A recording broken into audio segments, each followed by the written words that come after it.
یه لحظه دست از کار بکشین و گوش بدین. چند بار شده که وسط یه روز عادی یهو حس کنین باتریتون صفر شده؟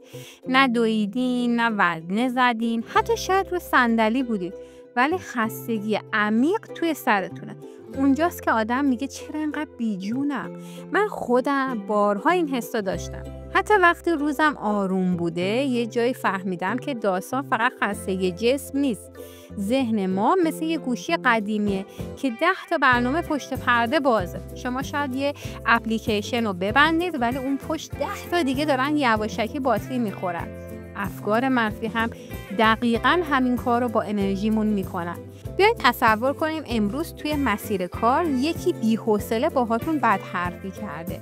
شما ظاهراً فراموش کردید و رفتین دنبال کارتون، ولی اون صحنه هی توی مغزتون پلی میشه. چرا اون حرف رو زد؟ من چی باید میگفتم؟ هر بار که یادتون میاد یه ذره از شارژتون کم میشه تا شب میبینید حتی برای مسواک زدن هم حال ندارید. خیلی برای فرار از این حس سراغ قهوه‌های پرکافئین میرن یا گوشی رو دست میگیرن و توی شبکه‌های اجتماعی گم میشن. شاید یه ساعت حواسمون پرت بشه ولی دوباره ذهن برمیگرده سراغ همون فکرای مزاحم. انگار یه موجود نامرئی داره آروم آروم انرژیمون رو میمکه. حالا تصور کن میشد این موجود رو دستگیر کرد. یه کاری کرد که قبل از خواب همه این افکار زندانی بشن و دیگه نصف شب سراغت نیان. من دقیقاً دنبال همچین چیزی بودم.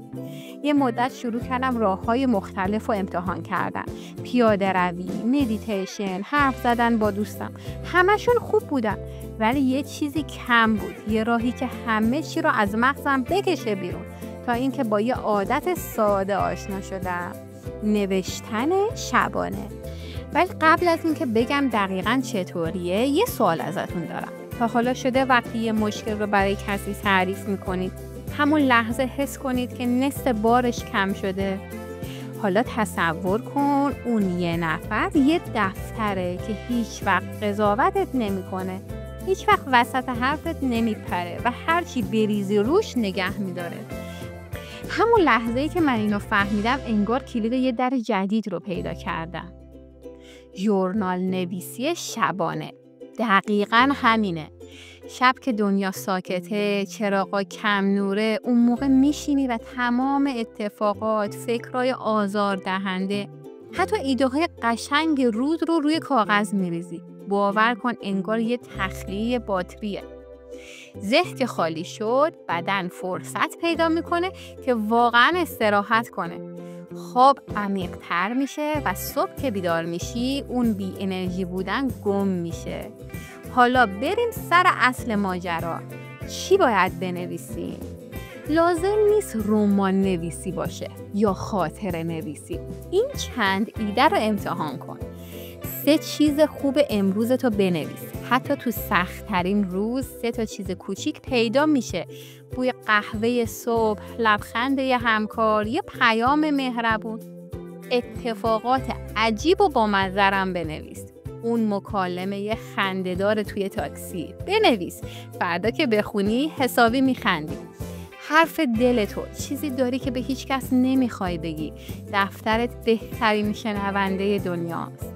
برنامه یا نیت‌های فردا 1-2 خط کافیه. فردا 10 دقیقه مدیتیشن کنم، تماس بگیرم یا کارهایی رو که باید فردا انجام بدی. نامه بی جواب به خودت در آینده یا حتی یه شخصیت خیالی بنویس. این فوق‌العاده است. برای اینکه این کار رو انجام بدی لازم نیست امکانات خاصی داشته باشی. فقط یه دفتر خوشگل که دوست داری لمسش کنی بهت انگیزه میده. یه قلم دلخواه و یه فضای دلبرانه. یه شمع کوچیک، یه نور ملایم و یه موسیقی آروم میتونه عالیش کنه. بعد چند شب که دفتر رو ورق میزنی میبینی چه لحظه های ریزی رو ثبت کردی. یه آلبوم مخفی از خاطره های روزمره که استرست رو نصف میکنه. مهمتر از همه اون حس سبک شدن و برگشتن انرژیته، چون دیگه افکار منفی جایی برای قایم شدن ندارن. پس امشب قبل از اینکه گوشی رو دست بگیری و بی هدف اسکرول کنی، یه دفتر خودکار بردار. حتی اگه فقط یه خط بنویسی، همین یه خط یعنی شروع. فردا صبح که بیدار میشی اون سبکی و شارژ بودن رو حس میکنی. امتحانش کردی؟ تو کامنت ها برام بگو اولین چیزی که نوشتی چی بوده. قول میدم این عادت کوچیک یکی از بزرگترین هدیه ها به روح و انرژیت باشه. اگه مطلبم رو دوست داشتی لایک کن و کانالم رو سابسکرایب کن. تا مطالب بعدی، خدا نگهدار.